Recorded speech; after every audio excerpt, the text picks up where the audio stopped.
Gap 3S.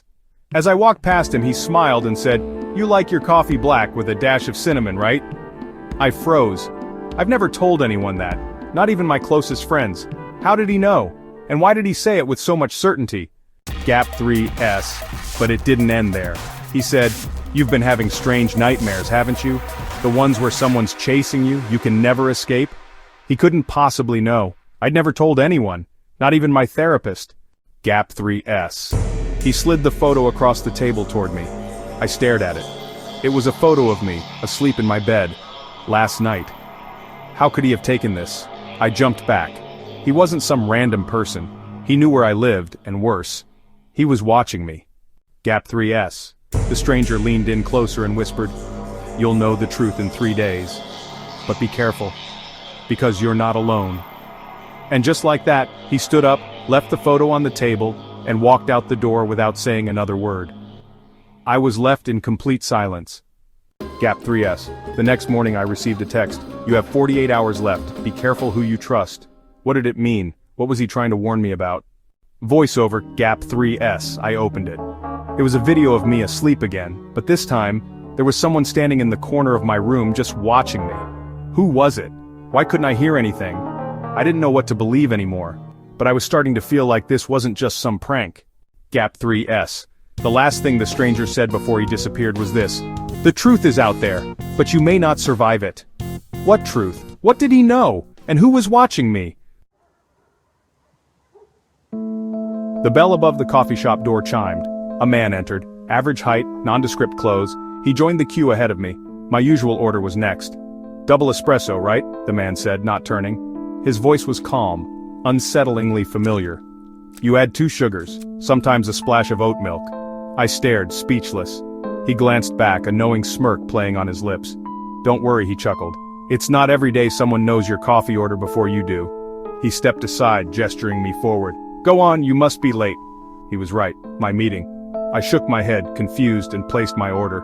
His words echoed as I hurried out. How did he know? It was my regular order, but still. A bizarre coincidence, I told myself, pushing the unsettling encounter aside. I couldn't shake the feeling of being watched, analyzed. My skin crawled. That night, sleep offered no escape. The recurring nightmare returned. A shadowy figure, always just out of reach, whispered my name. The same voice, the man from the coffee shop. I woke up in a cold sweat, heart pounding. Morning brought a semblance of normalcy. The encounter seemed less real in the daylight. Maybe I'd imagined the voice in my dream. Just stress, I thought. Yet, a seed of doubt had been planted. Later that day, a manila envelope arrived, addressed to me in unfamiliar handwriting. Inside, a single photograph. It was me, asleep in my bed. The shadowy figure from my nightmare loomed in the background. Panic choked me. This wasn't a game, this was real, someone was watching me. But who? And why? The photo was recent. The same dream, the same voice, and now this. The pieces were starting to form a terrifying picture. I tried to rationalize. A stalker? But how could they have known about my nightmares? The details were too specific, too personal. The stranger in the coffee shop, the voice in my dreams, the photograph, they were all connected. I had to find out who was behind this. I had to find the man from the coffee shop. He held the answers, or so I hoped. Days later, he reappeared in the coffee shop. He sat at my usual table, a cup of tea steaming in front of him. He smiled, a chillingly familiar gesture. "You came back," he said, his voice a low murmur.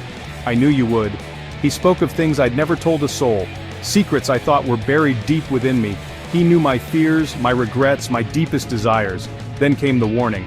"Be careful who you trust," he said, his eyes boring into mine. "Your life depends on it." Before I could demand answers, he was gone, vanished into thin air. He left behind more questions than answers. Who was he? How did he know so much about me? And what did his warning mean? The messages began that night. Untraceable numbers, cryptic texts. "He's lying to you. Don't trust anyone."